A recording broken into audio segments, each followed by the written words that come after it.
71. At the foot of the sacred mountain, countless people gazed into the distance. Having already heard the news, they were waiting for the return of a certain individual. When a travel-worn group appeared at the edge of the barren land, the crowd immediately became excited and rushed forward.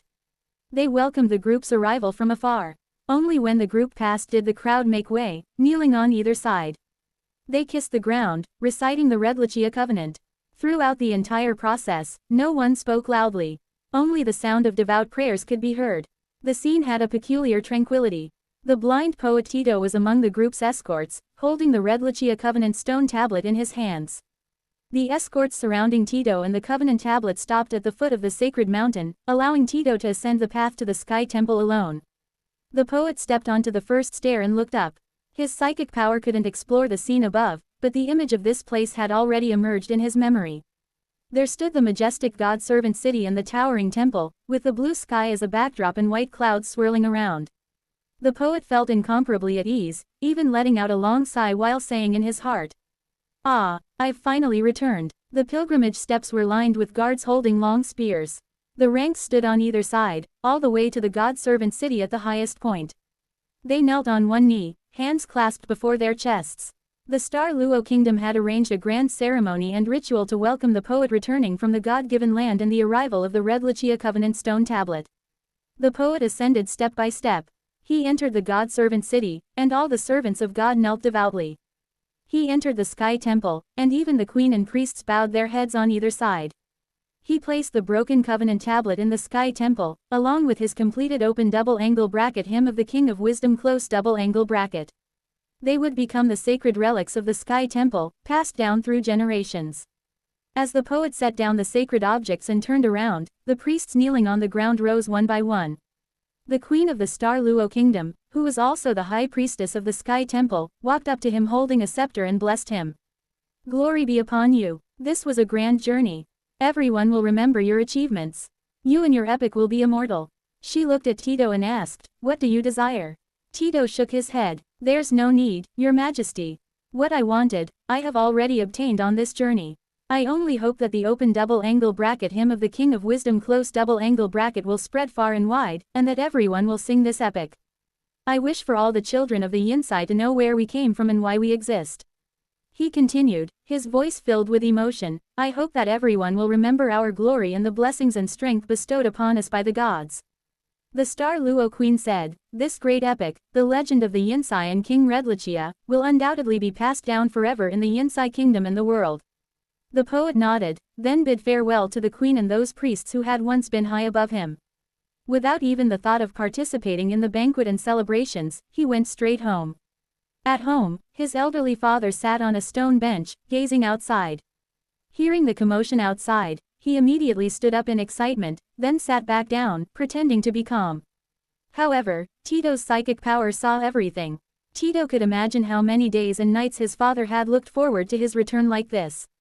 Tito's eyes instantly brimmed with hot tears.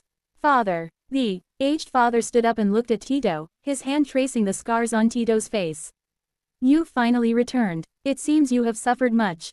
Tito nodded. "Father, you were right. When I fell into the abyss, when I faced death and the loss of everything. How ridiculous it was for me to say I wouldn't regret it." The young poet smiled at his father and said, "I regretted it then. I even cursed and wailed, showing my ugly side." The elderly father replied, "But you emerged from the hardships and accomplished this impossible feat." The poet stood up and embraced his father. The sun's rays shone in through the door, the light and shadows shifting as the sun moved. Then the moon appeared outside the window, and the city went from noisy and clamorous to quiet. The sun and moon revolved, cycle after cycle. The furnishings in the room changed several times.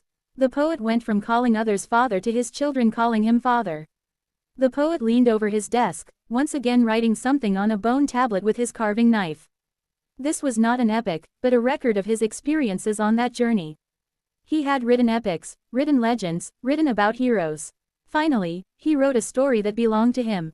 The story contained the brutal lord of the Sal domain, the wise old stone helm, the king of the Abyss Kingdom, as well as the god-given land filled with sun-cup flowers and the splendid, sacred temple enveloped by dreams.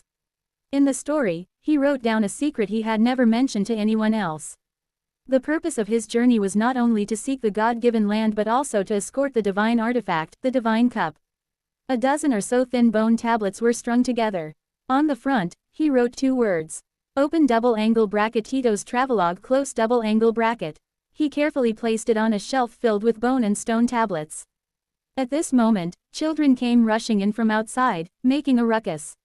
They came before Tito. "Father, tell us your story," they pleaded. Tito casually picked up a child and sat down in front of the table.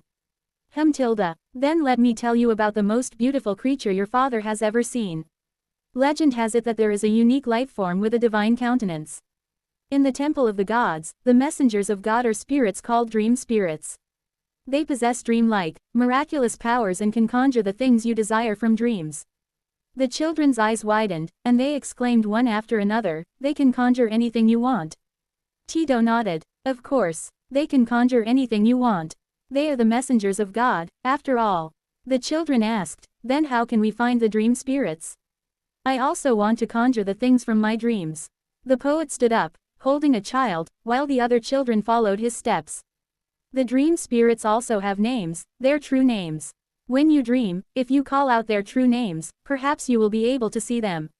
Haven't you heard the legend of Polo, the messenger of God? When the Star Queen called out the name of Polo, the messenger of God descended.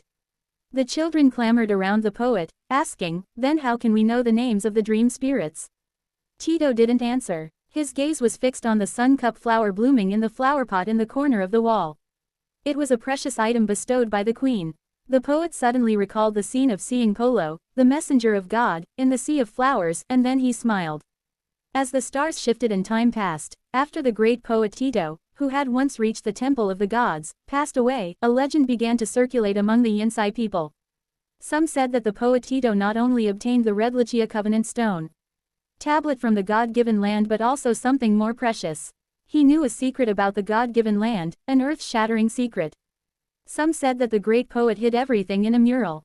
Some said that the great poet concealed the secret in one of his poems. Others said it was an unpublished manuscript, a travelogue recording the poet's journey to the God-given land. Whoever could find the secret left behind by the great poet would receive an unimaginable reward. It was a power that could overturn an era. A power that could pioneer the future. 72. In the Pyramid Temple, light shone through the colored glass windows, causing the curtains within to dance. Yin Shen stood motionless for a long time. He stood by the window, not looking at the scenery outside, but at the divine cup in his hand. He thought of Polo and Red Lucia. He also recalled when he still had a body, waving to his friends and laughing with them while chatting about everything under the sun. The girl behind him held a pot of flowers, closely encircling him, as if wanting the fragrance of her beloved flowers to constantly reach the god's side. Suddenly, Yin Shen spoke, addressing Shelley. "Shelley," he said, "Red Lucia said I am eternal. He said mortals will ultimately lose even what they gain, and only the eternal God can possess everything. But why do I still feel like I'm constantly losing?" Yin Shen often suddenly spoke to Shelley like this. Perhaps only Shelley, who lacked wisdom and self, could be the one he could confide in freely. Shelley did not respond. She only moved a step closer to Yin Shen, pressing against him a little more. A faint smile appeared on Yin Shen's face, though it was unclear whether he truly felt warmth or was mocking himself for calling out Shelley's name despite essentially talking to himself. After that, he ceased moving. His consciousness entered a trance-like state. It seemed as if he had truly merged with the sunlight, completely becoming a still shadow. He was like an overexposed spot of light in a photograph, frozen in a single moment.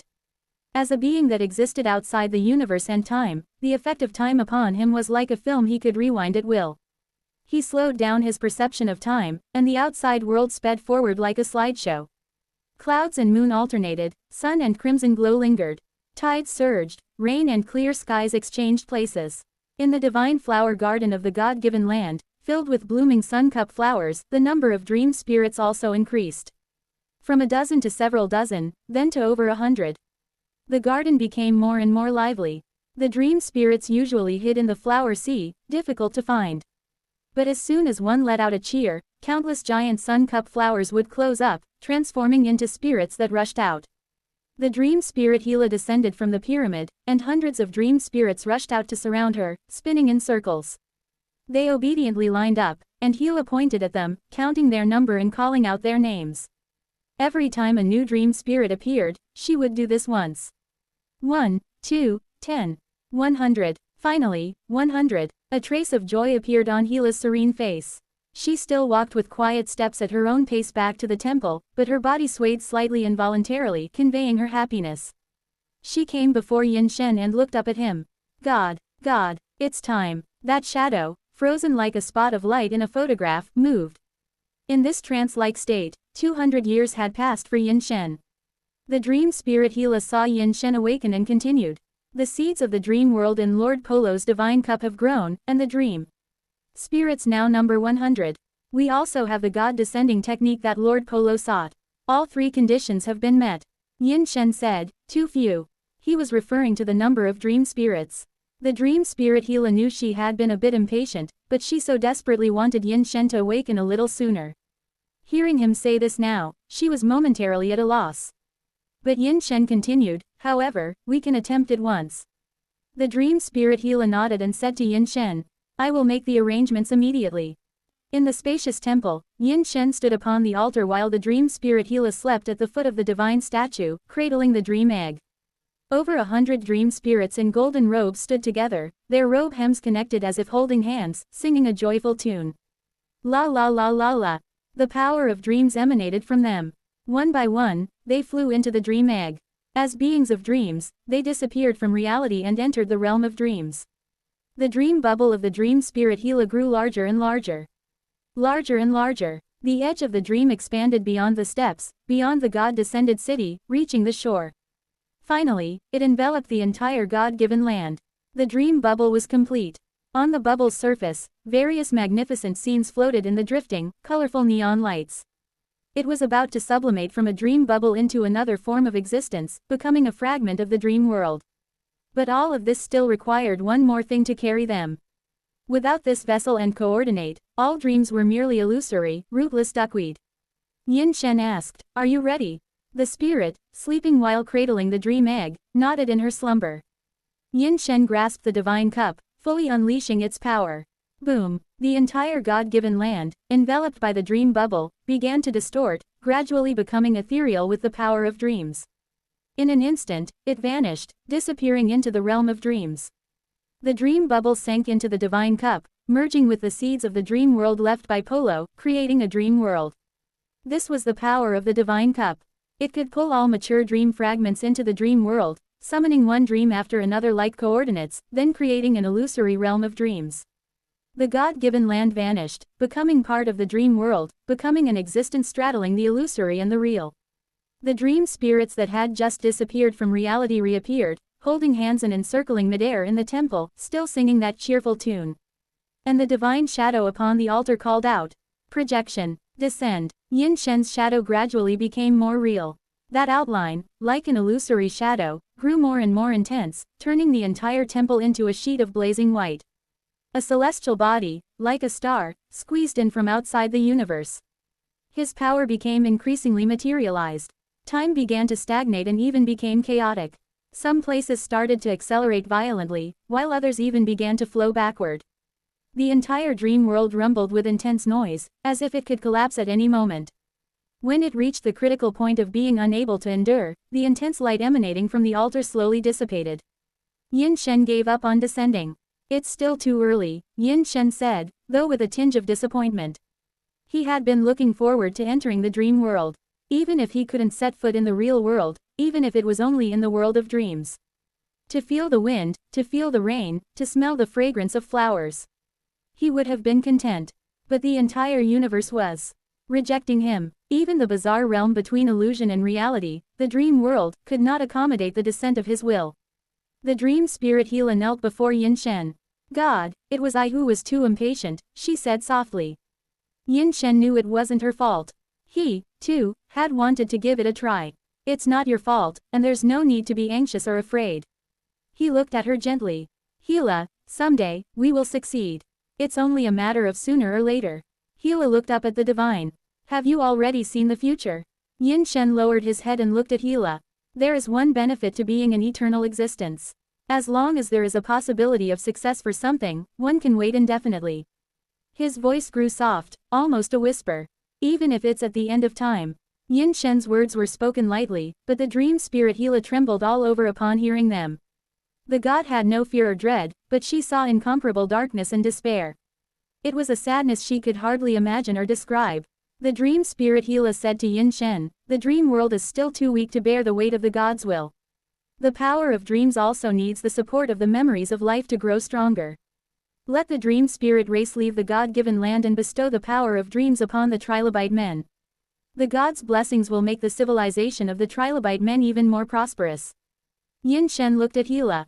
Power can lead a civilization to prosperity, but it can also lead them to destruction. Hela met his gaze, her voice filled with conviction. "God, I believe the world and civilization will surely move in a better direction."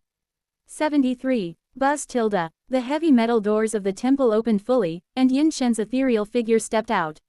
The flames held by the trilobite man statues on either side of the steps outside lit up one by one, extending down from the top of the pyramid, their golden radiance illuminating the entire path. Yin Shen looked up. He gazed at the world outside. This was no longer the ocean of reality, but a realm where the illusory and the real intertwined. The island of the God-given land was no longer close to the sea, but floating in an unknown void, like a completely suspended giant island. By Yin Shen's side was the dream spirit Hela. She followed the god step by step down the pyramid. Yin Shen arrived at the edge of the God-given land and took out the dream artifact, the divine cup. The rust and stains on the divine cup peeled away bit by bit, gradually revealing the exquisite and luxurious patterns of the sun and starlight. Yin Shen held it up. Suddenly, the divine cup erupted with a radiance like the sun. The light enveloped Yin Shen, so dazzling that the dream spirit couldn't help but lift her robe to shield her eyes. Then, that intense light gradually covered the sea of sun cup flowers and the god-descended city. Finally, it shone upon the pyramid temple. The entire God-given land was once again bathed in sunlight, transforming from darkness to daylight. The sun slowly detached from Yin Shen's hand and rose into the sky of the dream world. Light covered the entire dream world, and the color of the sky turned azure with the rising of the sun, clear as crystal. The dream world had completely stabilized. As long as the divine cup remained unbroken, this realm of dreams could exist eternally. "Polo," Yin Shen said with a smile. "You truly are the sun." But the dream spirit could hear no laughter in his words, only a sense of wistfulness. The composition of the dream world was very peculiar. If you called it illusory, the life here, the sea of sun cup flowers, the island of the God-given land, the pyramid, temple, could all be considered real. If you called it real, the other things in this realm were all illusory, and even this realm itself could be considered illusory. The real and the false intertwined. The real could become false, and the illusory could become real here. The dream spirit Hela looked at Yin Shen and asked, "God, what should we do next?" The power of the dream world doesn't appear out of nowhere. If we don't let the dream spirits leave the divine realm and allow the trilobite men to grasp the power of dreams, without the support of the trilobite men's memories, it will be difficult for this dream world to become stronger. Yin Shen shook his head and told the dream spirit that there was another way to achieve this. Although slower, it could also be done. Dreams do not belong to any one person. Every being with wisdom can have their own dreams. Dreams are born from wisdom, and wisdom also becomes the garden of dreams. Yin Shen extended his left hand and removed the crown of wisdom from his right middle finger. Ding! The ring spun with a flick of his finger, constantly enlarging. The crown emitted a cold, silver radiance, finally transforming into a moon before Yin Shen and the spirit. The dream sun in the sky faded away, and the moon slowly climbed into the sky. The originally azure sky became deep and profound due to the moonlight. The two divine artifacts of wisdom and dreams supported the entire dream world. The sun and moon of dreams. Then next should be the stars. Yin Shen pointed a finger towards the sky. As his fingertip pointed, true stars radiating light appeared in the deep night sky, guarding the moon above. The stars adorned the sky and also decorated this world of dreams. The dream spirit exclaimed, "They are the dreams of the trilobite men." Enlarging each star, one could see that each was a dream of a trilobite man. Through the power of the crown of wisdom, the dream world was thus connected to the dreams of all trilobite men. Whenever they dreamed, a faint starlight would shine in the sky of the dream world. But when they awoke, this dream could not be taken away, forever left in this world. It was precisely because of this that all trilobite men would feel their dreams were so real, but upon waking, they would often forget their memories in the dream, feeling only a blur.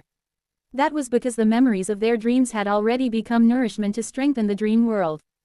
Hela cheered for the god's idea and revered the wisdom with which he had foreseen everything. This is wonderful, she said.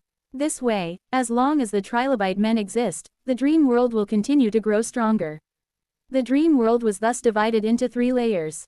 The dreams of mortals formed the endless sea of stars in the sky. The dream bubbles were the dream eggs of the dream spirits. As soon as they were born, they would open an illusory door between the dream starry sea and the deep dream world, which was also the entrance from the real world to the dream world.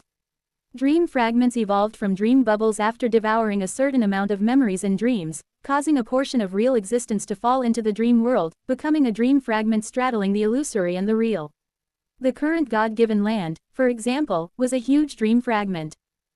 In the sea of sun-cup flowers. The dream spirit Hela was sitting in the center of the flowers, telling stories to a group of young dream spirits. Suddenly, one of the young spirits asked Hela a question. "Lady Hela," it said, its voice soft and curious. "What is the world of the trilobite men like?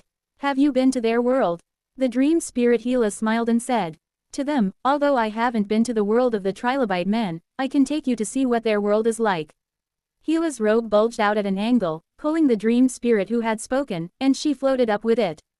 One dream spirit after another held hands, gathering into a circle, spinning as they headed towards the sky of the dream world.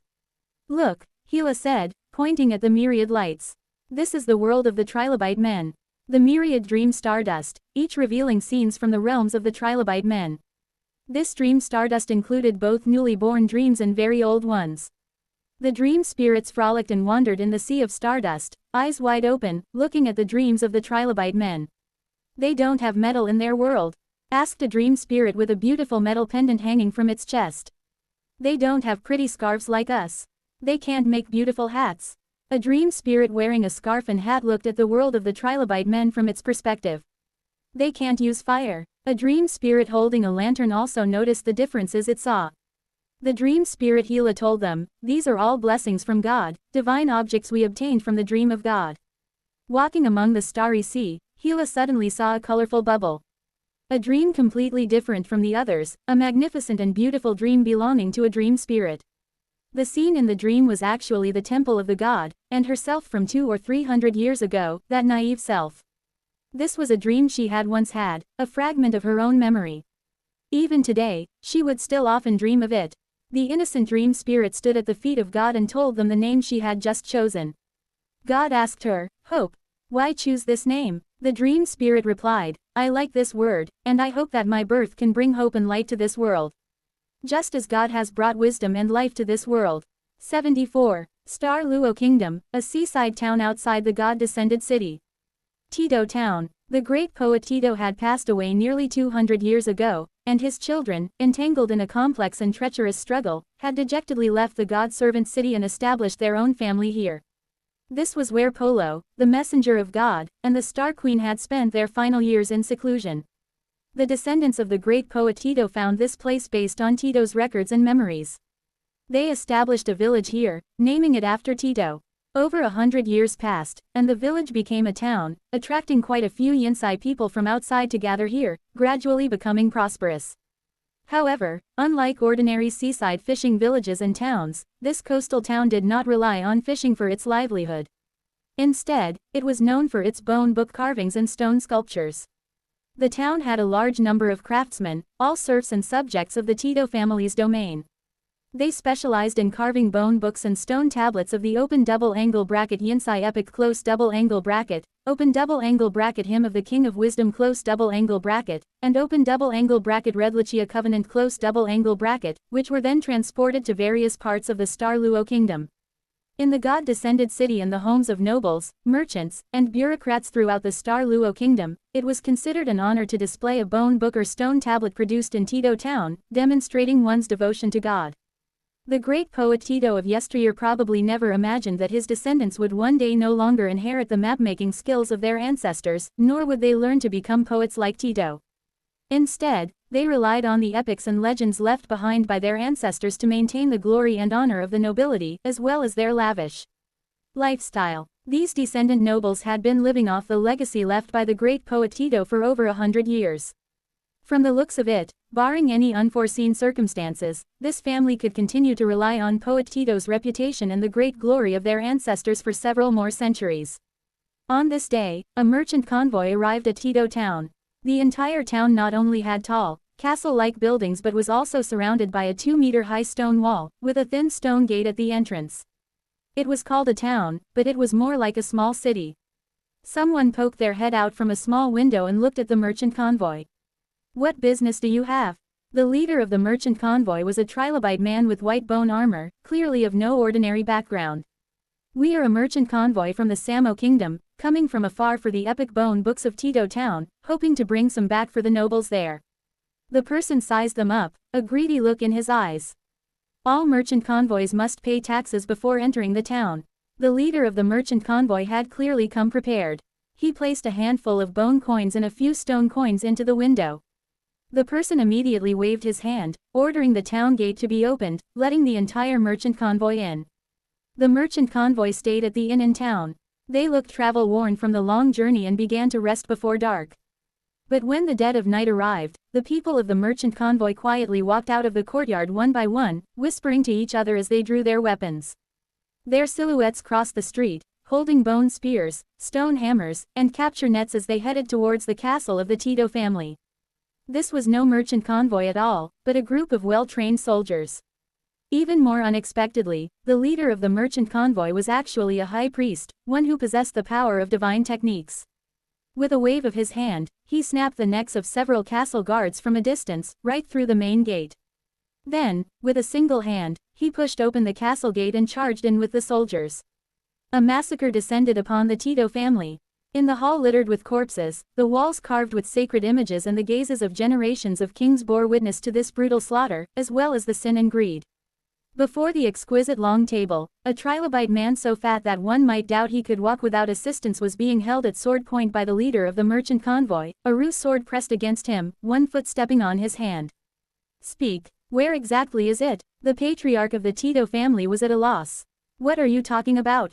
he stammered. "I truly don't know." The leader of the merchant convoy reminded him once more, the final chapter left by the great poet, the legendary book recording the secrets of the divine realm. The entire merchant convoy was clearly acting with a plan and purpose, seeking the final chapter left behind by the great poet. The patriarch of the Tito family had his hand stepped on, wailing in agony. "I really don't know. The Tito family has never had such things. I've never heard of such things." The leader of the merchant convoy even used mind reading but discovered that the patriarch of the Tito family truly knew nothing. Seeing that he couldn't extract anything, he looked at the other with extreme disappointment. 200 years have passed. Not only have you long forgotten the glory of your ancestors, but even the past heritage and secrets have been nearly severed. A bunch of decadent fat worms, simply defiling the sacred name of the great poet. The patriarch of the Tito family watched as the other raised the Rus sword high. He let out a shrill cry. "You kill the descendant of the great poet, the patriarch of the glorious Tito family. You will surely bring retribution upon yourselves. The Star Luo kingdom will not let you off, and neither will Her Majesty the Queen." The other sneered. "Of course, the great poet Tito is inviolable and must not be blasphemed, but his glory belongs to him alone. You shameless idiotic insects, relying on the glory of the great poet and calling yourselves descendants of a saint, dare to claim glory and brilliance for yourselves. What are you? Despite possessing royal blood and calling yourselves descendants of a saint, you haven't produced a single priest in 100 years. Decayed and degenerate to this extent, you still dare to take the name of the great poet Tito." With that, he thrust his sword into the other's body through the gaps in the bone armor. The fat worm twitched a few times, then fell still. From the very beginning, the leader of the merchant convoy had no intention of leaving anyone alive. He despised these fat worms who disgraced the sacred name of the great poet, but he knew how great the influence of the Tito family's reputation was. Although the Tito family had long declined and decayed after being excluded and suppressed by the Sky Temple and the royal bloodline families for generations, he knew how troublesome it would be just hearing their title as descendants of a saint. If any loose ends were left, it would be a path to certain death for him. Even the person behind him would not dare to protect him. Search. According to the records left in the journals of the great poet Tito's 3 sons, the great poet, before returning to the divine realm, once had his eldest son come here to find the place where the Star Queen and Polo, the messenger of God, spent their final years in seclusion and then hid all his secrets here. That place must be right here. The leader of the merchant convoy led his men to search everywhere, finally discovering something unusual in front of a wall in the castle's underground storehouse.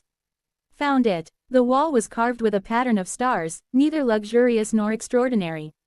The others felt along the wall, tapping and knocking. There's nothing here, the leader of the merchant convoy said, it's an illusion cast using the divine cup. He reached out his hand and made a grasping motion towards the wall. The originally tall wall actually began to distort, spinning and opening up a passage. Rumble, dust rose, and the stone slabs on the ground collapsed and fell one by one. The passage led directly to the depths underground. The group walked along the passage towards the depths. Gradually, a faint golden glow appeared in the darkness ahead. What is this? As the crowd approached, they discovered that the underground was actually filled with blooming sun cup flowers. The flower cups of the sun cup flowers opened, and one dream flower after another swayed, the pollen floating in this space, emitting a fluorescent glow. At a glance, it was like being lost in a dreamlike illusion. Sun cup flowers. There are actually so many sun cup flowers in bloom. Beneath the Tito family lies a sea of sun. Although they were excited, they all suppressed it. Any single one of these sun cup flowers would be considered a priceless treasure for ordinary trilobite men or even nobles. But with a clear purpose, they knew that compared to what they had come to find, the phrase, priceless treasure, was not even worth mentioning. That thing hidden deep within the flower sea, the treasure left behind by the great poet Tito, that was what even the royal bloodline families looked upon with covetous eyes and drooling mouths. Because it was a supreme object related to the gods, an epic chapter concealing the secrets of the divine realm. 75. Beneath the castle lay an enormous cavern. A group of fierce-looking trilobite men wielding weapons advanced slowly. As they drew closer to the sun cup flower grove, their breathing grew more rapid. These battle-hardened warriors, usually fearless, now trembled like novices on their first battlefield. Their hands gripped bone spears and stone hammers tightly, constantly swallowing. With each step, they glanced at their companions, exchanging looks as if to encourage one another. They were approaching the greatest secret of the Yinsai people, the burial place of the last saint to enter the realm of the gods, the great poet Tito. They were about to unveil the mystery of what the great poet Tito had left behind centuries ago. More than that, they were exploring a secret belonging to God. All of this made their blood boil, but simultaneously filled them with deep anxiety, unease, and even fear. Their line of sight was level with the golden flower cups. Within the underground cavern, they saw a small courtyard, a dwelling hidden behind the sun cup flowers. The sun cup flowers extended from within the courtyard, their fluorescence flowing out like a river of light. This was the cottage where Star and Polo had once lived. Everyone held their breath, looking to their leader. It's here, it's really here, exclaimed the tall trilobite man holding a bone spear, pointing at the structure amidst the sea of flowers. We've found it, we're going to be rich, said the battle-hardened soldier carrying a stone hammer, already envisioning his future wealth and nobility. The convoy leader was clearly no ordinary person, his knowledge ran deeper. His pupils dilated instantly, his expression becoming dazed. His mouth opened involuntarily, and after a moment of hesitation, he spoke. This is the place where Polo, the messenger of God, and the Star Queen spent their final days, a relic of myth. It's also where Saint Tito began his pilgrimage, the origin of the hymn of the King of Wisdom. The convoy leader turned back, smiling at his subordinates. Gentlemen, welcome to the birthplace of myth and epic. They cheered exuberantly, their steps quickening. However, the flower grove before them began to sway with their movements. The beautiful sun cup flowers suddenly opened their maws wide, snapping at them. The serene scene transformed into a chaotic frenzy in an instant. The convoy leader at the front was prepared. He took out a specially made bone powder and sprinkled it on his group. Immediately, the sun cup flowers calmed down, as if they could no longer sense the intruder's presence. They passed through the flower grove, approached the arched courtyard, and stepped through the stone gate. Their hurried footsteps suddenly ceased. Everyone stood still at the garden's edge, not daring to take another step forward. They saw the remains of the great poet Tito. He was surrounded by a large grove of sun cup flowers in the center. Behind him was a boat reflecting silver light, its once white sails now filthy and tattered. But it was precisely because of this that the ancient and weathered aura it emitted was even more intense. A sacred power seemed to envelop the flower grove, touching the hearts of all the trilobite men who had trespassed into this forbidden land. The poet rested quietly against the hull of the boat, his head tilted in eternal slumber. In his arms, he still held the final chapter he had written. The moment the bone book appeared, it captured everyone's attention. For 200 years, legends and speculations had circulated among the Yinsei. Everyone had been searching for the great poet's final secret, and now, at last, it was confirmed. The great poet Tito, Saint Tito, the last person to enter the God-given land and meet the gods, acknowledged by both the messenger of God and the divine. What he's holding is the final chapter. The legendary bone book. Everyone couldn't help but shout in unison, each voice louder than the last. And look, the divine boat. Don't you see? That's the divine boat. That's a treasure bestowed by the messenger of God, said to be a supreme artifact taken from the realm of dreams. Someone began reciting a story they had heard since childhood. The great poet rode the wind, passing through the abyss kingdom, and even the sinners dared not obstruct his path. The scene was filled with excited chatter, but no one dared to step forward. Finally, the convoy leader cautiously approached. He came before the divine boat and the great poet, reverently kneeling before the remains. Great Saint Tito, please forgive my trespass, though my sin is unforgivable. Our kingdom needs the secret you left behind, that legendary power. It's all for the return to God's glory, all to restore the splendor of God. He dared not look directly at the sacred remains of the great poet Tito. Lowering his head, he raised his hands above his head, reaching for the bone book, intending to take it from the great poet's embrace. But the moment his fingers touched the bone book, something unexpected happened. The remains of the great poet Tito instantly turned to ash, the dust carried away by a nameless wind. The flower grove moved in unison, all the sun-cup flowers releasing their pollen towards the sky. An image appeared in the sky.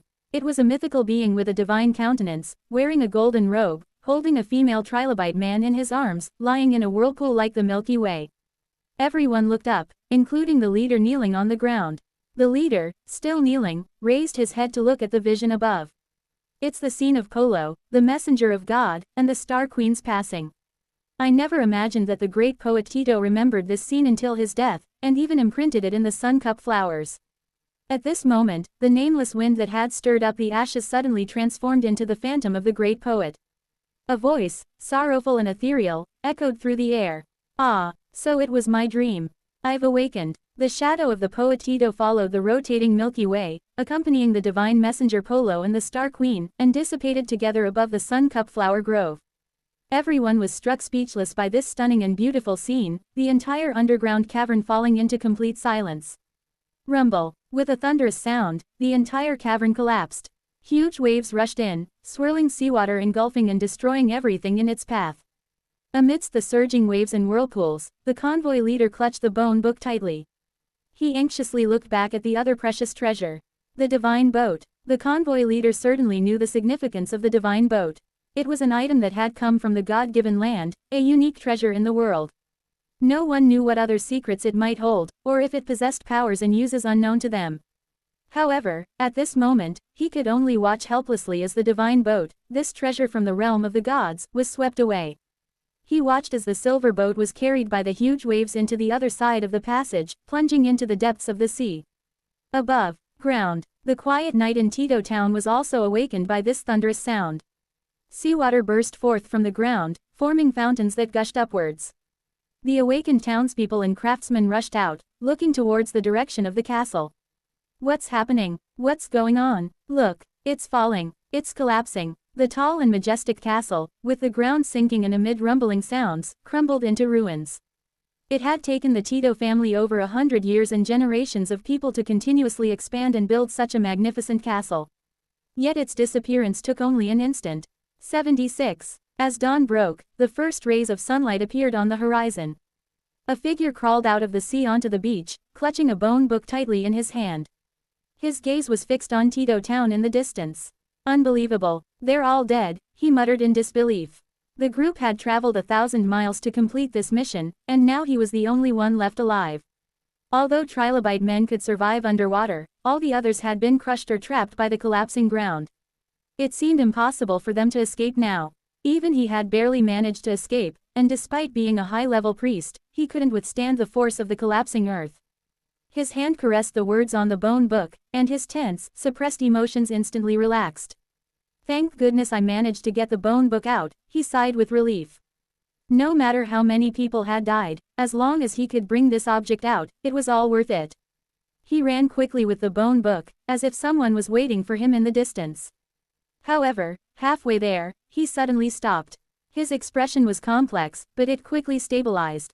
In that brief moment, he made a decision. He took out the bone plates and quickly skimmed through their contents.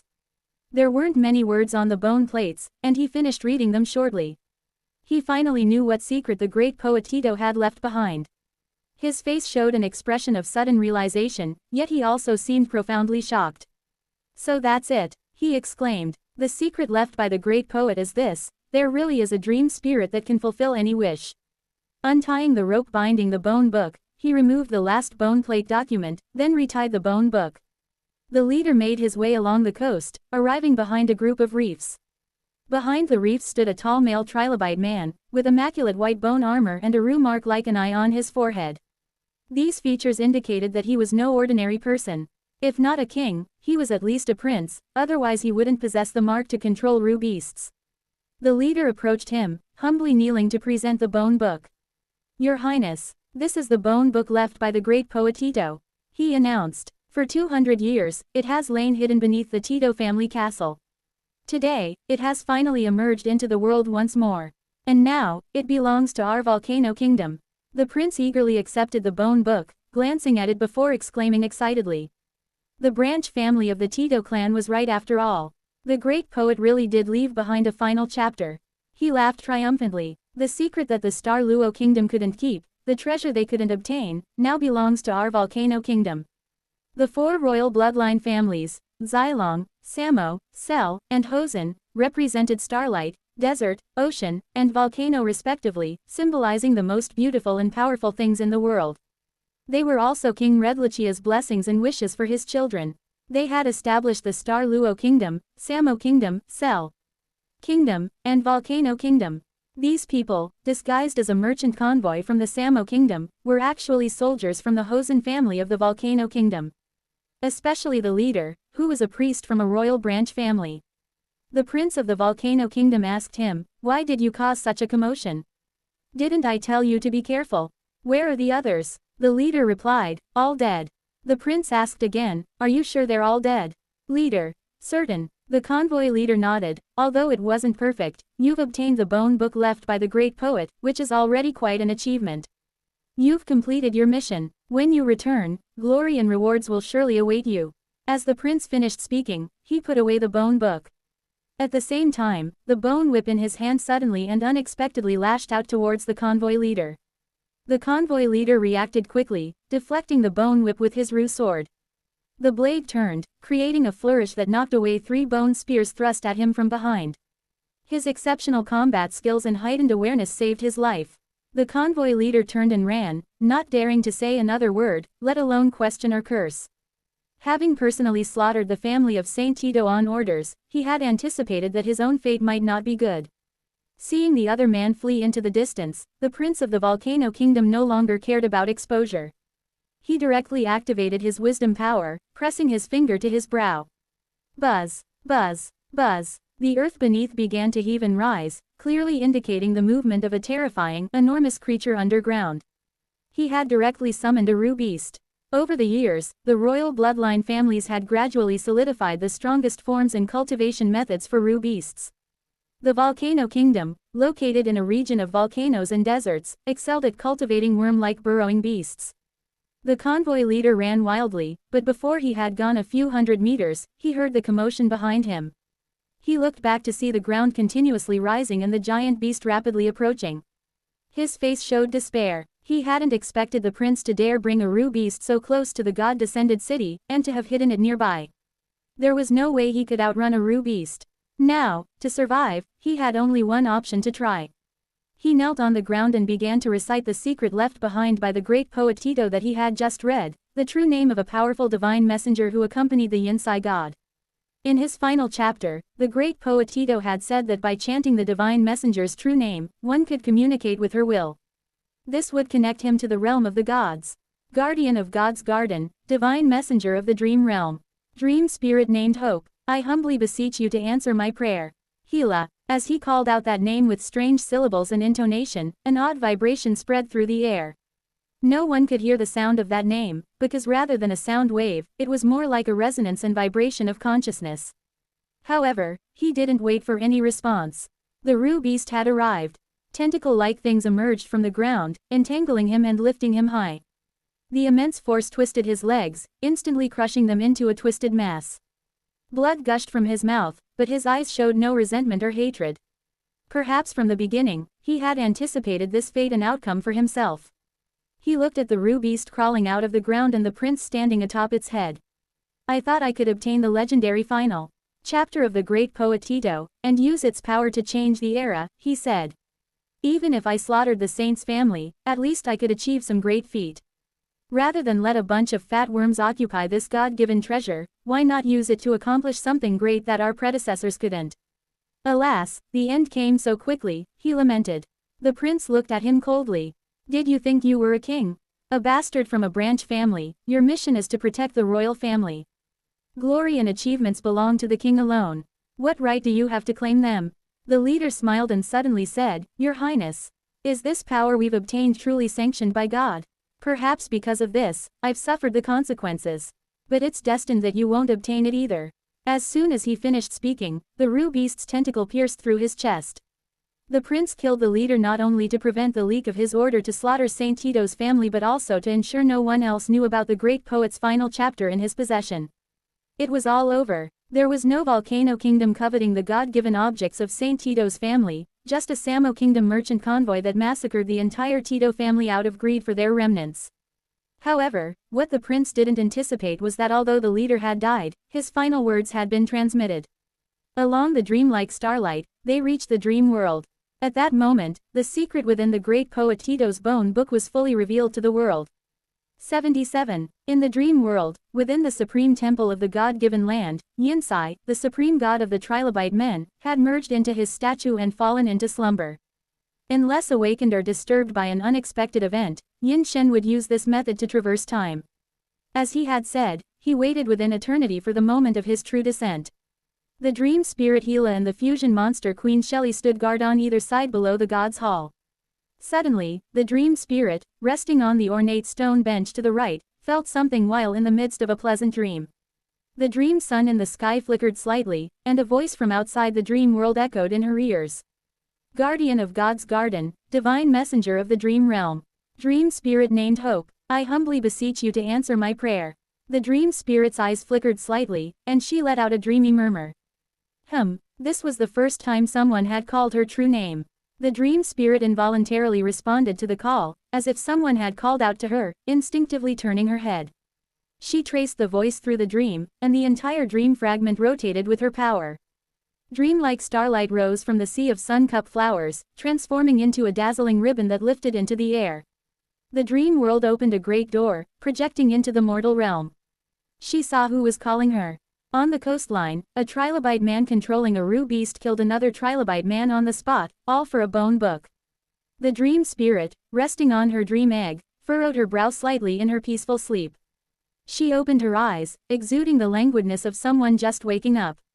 A trilobite man killed another trilobite man, she mused. Their world is indeed filled with killing, sin, and greed. Why is that? The dream spirit pondered the world of the trilobite men with her naive thoughts. Is it because of a lack of resources and food? Or is it for some other reason? She smiled. If they had everything they needed like we do in the divine realm, perhaps they wouldn't commit these sins. Maybe everyone could hold hands and smile happily together, just like us. She didn't realize that as she peered into the outside world through the dream gate, she was also allowing the outside world to glimpse the realm of the gods. She was even less aware of what consequences her actions might bring to the world outside. The dawn in the god-descended city hadn't changed much from hundreds of years ago, except for the added wear and tear of time. The same walls, the same buildings, the same merchants and nobles amassing wealth from workshops and fisheries, and the same commoners from villages and towns lining up at the city gates day after day. It seemed as if time had been standing still here for all these years, repeating the same scenes over and over. The trilobite men of the city waited early outside the gates. The weary gate guards yawned as they opened the gates, and the commoners lined up neatly, waiting to enter the city. Don't push. Those entering the market, pay your taxes. Amidst the hubbub, someone noticed a rainbow-like halo appearing in the widening sky. It was beautiful. It attracted the attention of many trilobite men, who turned to look up at the sky. City dwellers who had just left their homes also looked up, having never seen such a spectacle before. The halo spread rapidly, soon occupying the entire sky above the god-descended city.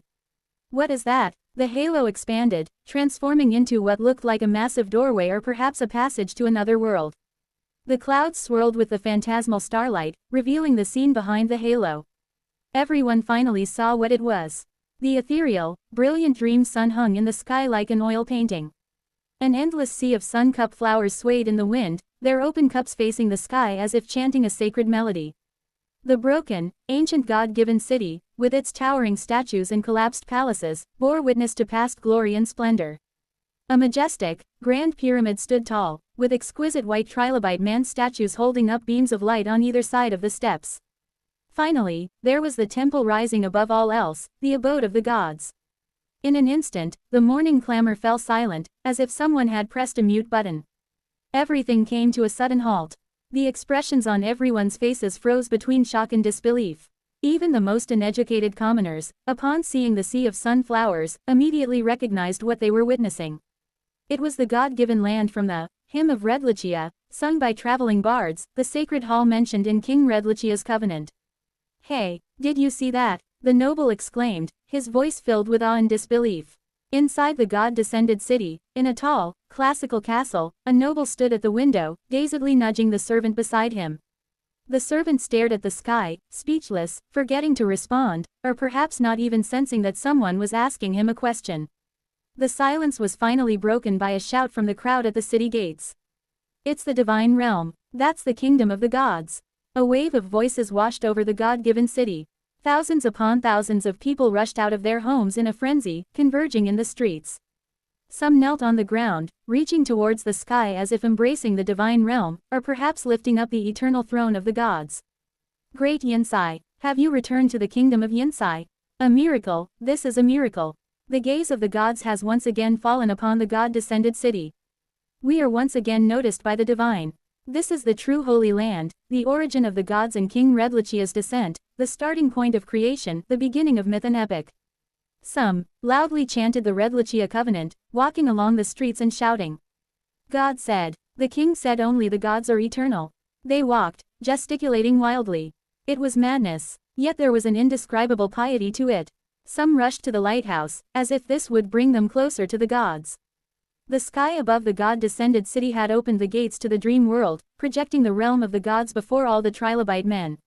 For the first time since the trilobite men were exiled from the god-given paradise, generations later, the descendants of Redlichia witnessed the divine realm with their own eyes, not just in epic tales and myths. That realm stood in another world, visible only through an ethereal gate in the sky beyond the sea of clouds. It was so beautiful, so sacred. It perfectly matched their imaginations and expectations of the divine world. The inconceivable power and strength they saw made them believe even more in the greatness and omnipotence of the Yinsai god. The trilobite men inside and outside the god-descended city were completely overcome with fervor.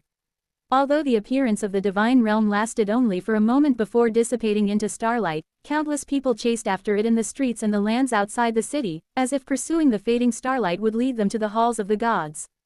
78. One of the two main characters responsible for all this, the prince of the Volcano Kingdom, stood dumbfounded on the secluded rocky beach, watching the appearance of the divine realm. Unlike the people in the god-descended city, he knew more clearly than others why all this had happened. He had witnessed with his own eyes how the other man knelt on the ground, praying to the divine realm, and then the gates of the gods' kingdom appeared in the sky. Only after it all dissipated did the prince lower his head. A chuckle escaped his lips, growing into wild laughter. "Ha ha ha ha, so that's how it is, that's really how it is." He held the bone book in his hands, his eyes full of desire as he looked at it. Opening the gates to the divine realm, this book contains the secret to opening the gates of the gods' kingdom. Saint Tito, the great poet who wrote the Hymn of the King of Wisdom. You kept this secret buried for 200 years. The prince began to read the great poet's final chapter, Tito's travelogue, from the first page. The content began with poet Tito meeting the Star Queen and writing the Yinsai epic, and continued to his acceptance of the divine messenger Polo's guidance. The prince learned that the great poet's journey was actually to escort a divine artifact.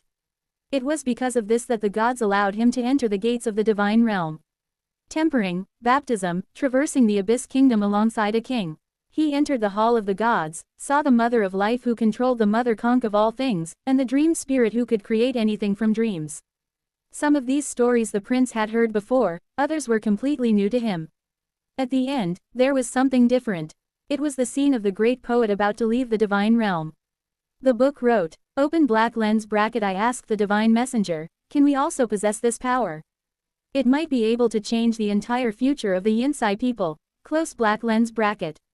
Open black lens bracket. Moreover, I feel that our future lies within this, close black lens bracket. Open black lens bracket. The divine messenger said, perhaps one day when you once again set foot in the divine realm, God will bestow power upon you, close black lens bracket. Open black lens bracket. Everything originates from God's grace, everything returns to God's will, close black lens bracket. A shiver ran through the prince's body as realization struck him. Could it be? He gasped. Is this the secret left by the great poet? When someone once again sets foot in the divine realm to see the great Yinsai god, the divine will bestow the power of dreams. If the trilobite men could possess the dream-like power of the dream spirit to create all sorts of miraculous things, it would be enough to overturn the current system and change the entire situation of the Yinsai kingdom. He felt that all the secrets were hidden at the very end. He eagerly looked further, desperately wanting to know that final secret. How to meet the divine. How to find the divine realm, how to pass through the gates of the divine world. However, he sensed something was wrong. Because after turning over this bone plate, there was nothing more. A page was missing, and it was the most crucial page. The prince was first stunned, then instantly fell into a frenzy. He grabbed the bone book and looked through it back and forth, finding that the last page was simply not there. Where's the last page? Where's the final chapter? The prince's mind suddenly flashed back to the scene of the convoy leader's death, and the words he had said to him. Perhaps because of this, I've suffered the consequences.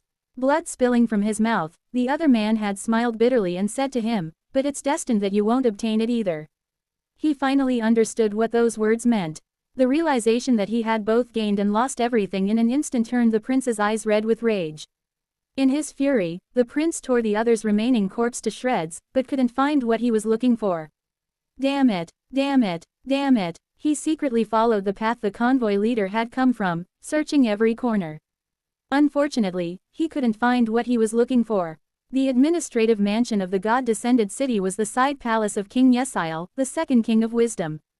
The main building was the temporary palace of the Star Luo Queen, where she would sometimes stay during her inspections. At this moment, a group of nobles and officials from the god-descended city stood in front of the palace, bowing towards the divine miracle that had just appeared, until everything dissipated and everyone stood up, each person extremely excited. A divine miracle has descended upon us once again. Have the gates of the divine realm opened to us again. The kingdom of God has appeared again in the dawn starlight, perhaps this is a sign that a new era is about to begin. The noble officials were all speculating, each lost in their own fantasies. They believed this was a revelation from the divine, and even more so, a kind of praise.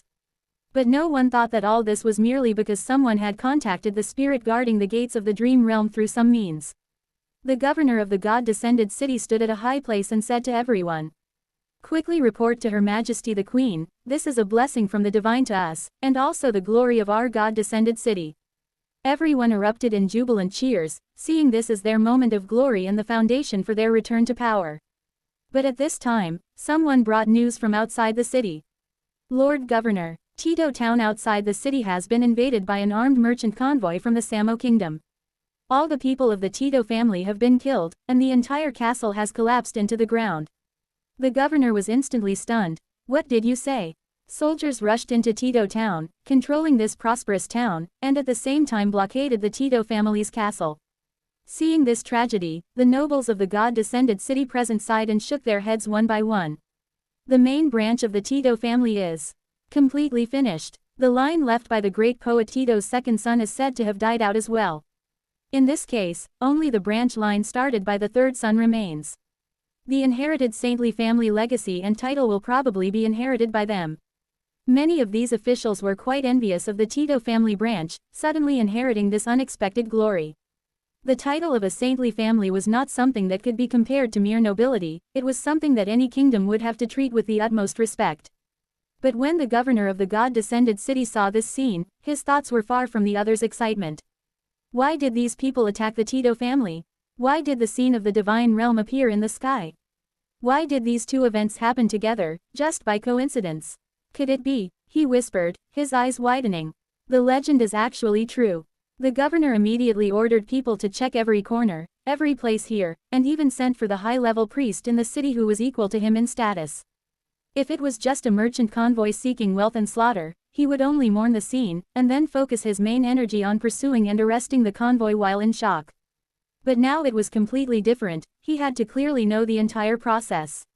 He must turn this place inside out to verify his thoughts. When the priest stationed in the god-descended city from the Sky Temple arrived, his spiritual power swept under the ground. The illusion set up by the Sun Cup flowers years ago had been destroyed, and they immediately discovered the unusual place. Soon, they excavated the scene underground and saw the cave beneath. They saw corpse after corpse. More importantly, they also saw large patches of Sun Cup flowers floating within. And, the remains of the relic left by the Star Queen and the Divine Messenger Polo. The face of the governor of the god-descended city turned pale, and his voice instantly became distorted as he spoke. Quickly report to Her Majesty the Queen. Someone has stolen the relics of the great poet Tito, and taken away the divine grace given to the Star Luo kingdom. The news spread as if it had grown wings, swiftly flying across the wilderness. It passed over the pure sacred lake and reached the Sky Temple surrounded by white clouds.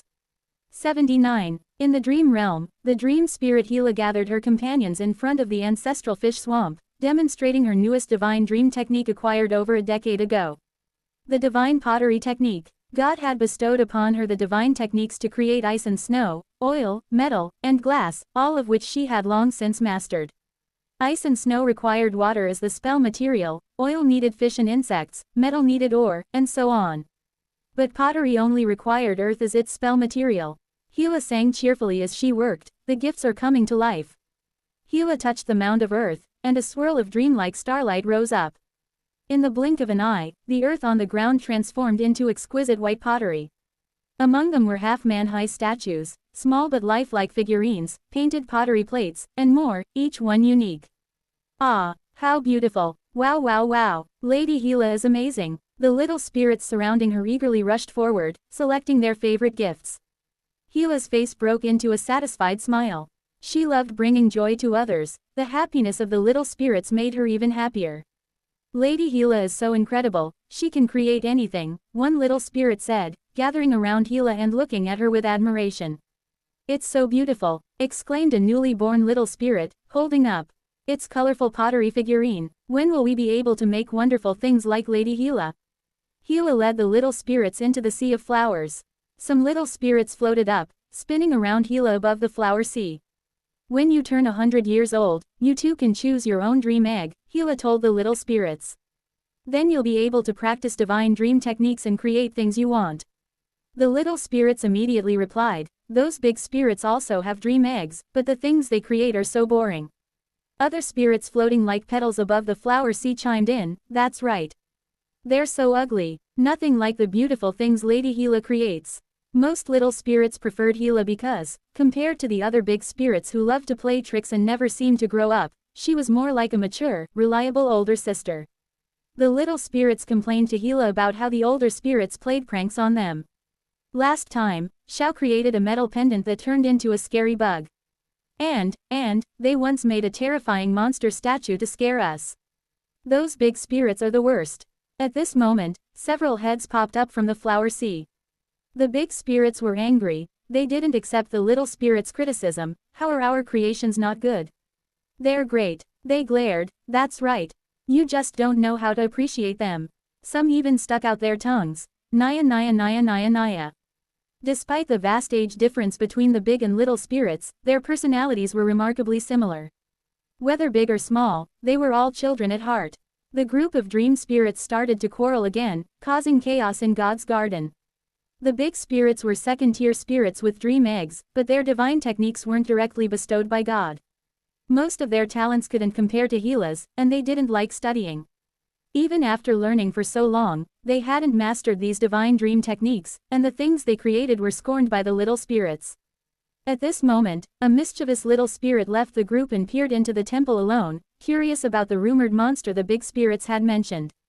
Looking around inside the temple, it immediately saw the mother of life, Shelley. Ah, so scary. However, it also noticed rays of light dispersing from inside God's statue. The little spirit immediately pouted. The golden robe fluttered in the wind as it quickly floated down from the temple to God's garden. Lady Gila, God has awakened, the little spirit announced breathlessly. Gila was stunned. God hadn't been asleep for long, how could he wake up so quickly?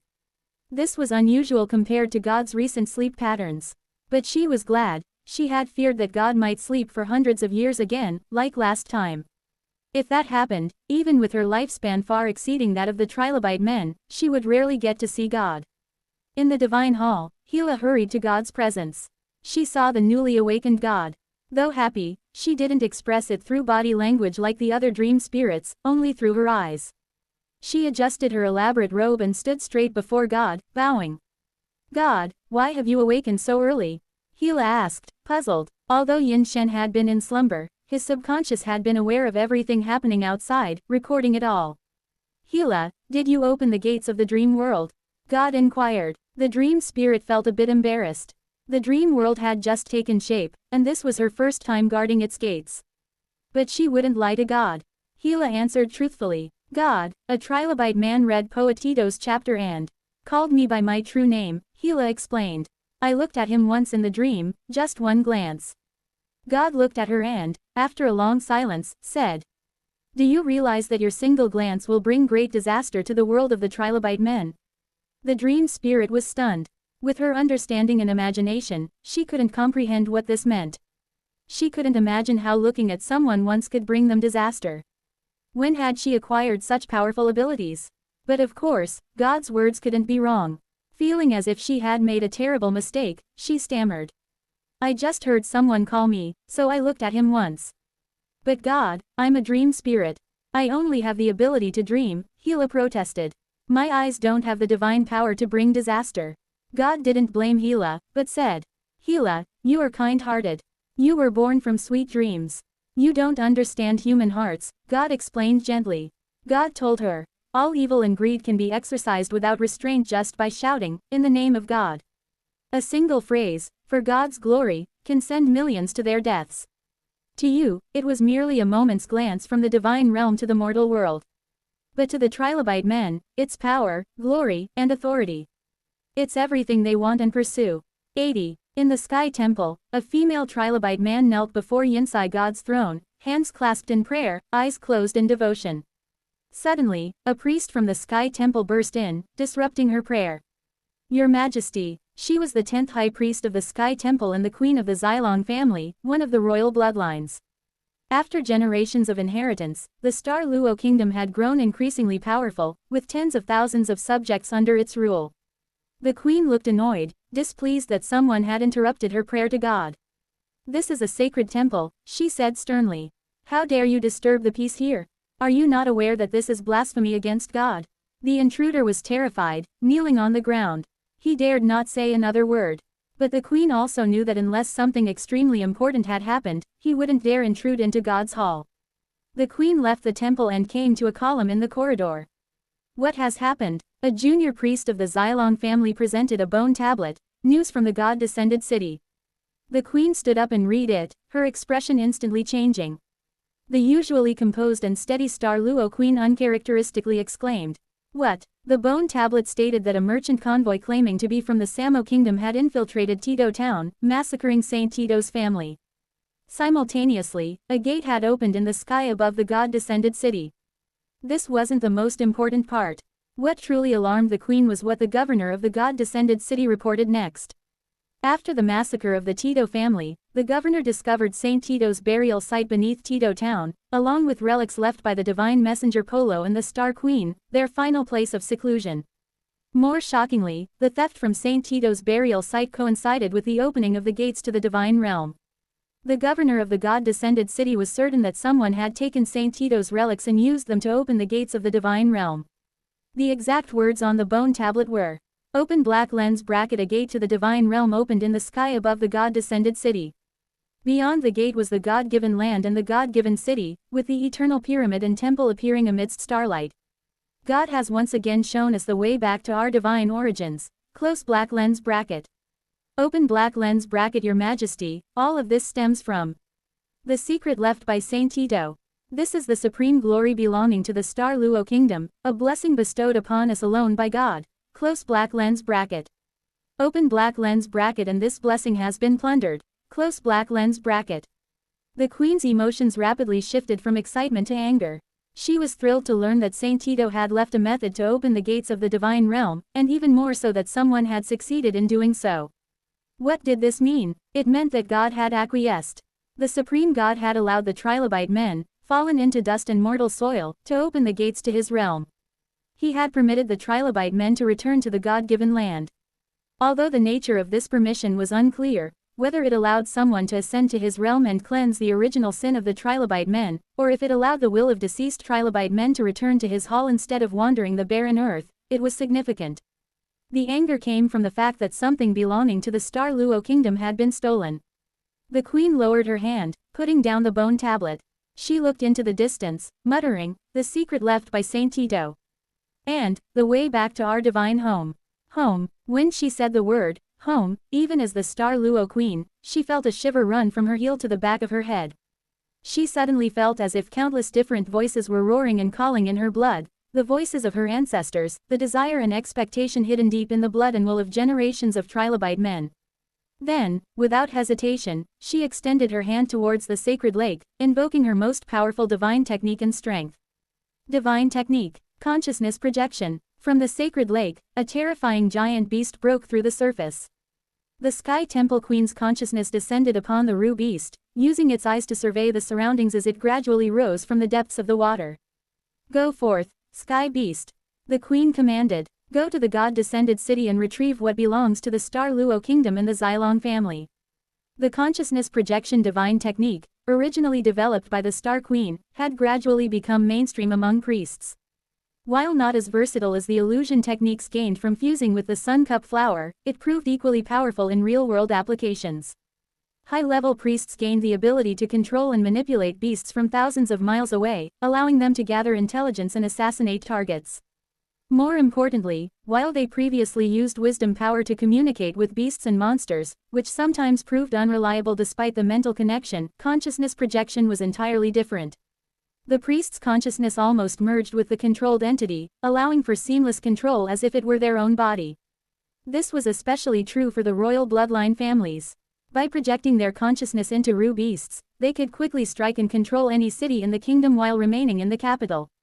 Whoosh, whoosh, a hollow, vast sound emanated from above the sacred lake. It wasn't the roar of the Ru beast. It was the sound of air being displaced and wind currents surging. This was actually a flying beast, its huge umbrella-like body, reminiscent of a jellyfish, spread open as it floated up into the sky and headed towards the distance. The beast's expanded umbrella reached over 100 meters in diameter, its thin membrane allowing the clouds and sun to be seen through it. The 7 Ru beasts now controlled by the Yinsai people had mostly undergone 2 or even 3 cycles of reincarnation. Although the Ru beasts' power hadn't fundamentally changed, the increasing density of their mythical bloodline had made their size and the range of their power more terrifying. In the cities near the Holy Mountain and the towns built around the sacred lake, subjects of the Star Luo kingdom looked up to see the giant beast floating through the sea of clouds. They bowed, shouting, "Ru, Ru." They knew that the appearance of the Ru beast represented the queen herself and the will of the kingdom. After completing this task, the queen quickly descended from the Sky Temple to the God-servant city. In the palace of the God-servant city, the queen sat on an ornate, high-backed stone throne. Sunlight from both sides shone through the windows, crisscrossing in the hall. The ministers of the Star Luo kingdom stood humbly on either side. The events in the God-descended city had also shocked the nobles of the God-servant city and the priests of the Sky Temple. The Star Luo kingdom, which had always regarded itself as God's servants and priests, prioritizing religion over the kingdom, attached great importance to such a significant divine miracle. Your Majesty, one minister spoke up, we must thoroughly investigate the massacre of the Tito family. It must be the Samo kingdom's doing. They betrayed the Xylong family and the Star Queen back then, and now they've come to steal the blessing that belongs to us. The despicable Samo family, after all these years, still hasn't changed their ugly nature. One after another stood up, most of them from the Xylong family. Centuries had passed, yet the Xylong family still harbored their ancient grudge. Back then, they were the kings of Yinsai. The queen was clearly more rational, a merchant convoy from the Samo kingdom. I don't think it's that simple. The queen immediately issued orders. Gather the army and dispatch them immediately to the god-descended city, Stone Forest City, and Sun City. Keep a close watch on the movements of the Samo Kingdom, Cell Kingdom, and Volcano Kingdom. After so many years, the gates of the Divine Realm have opened again, and Saint Tito's family has been massacred. I foresee even greater changes coming.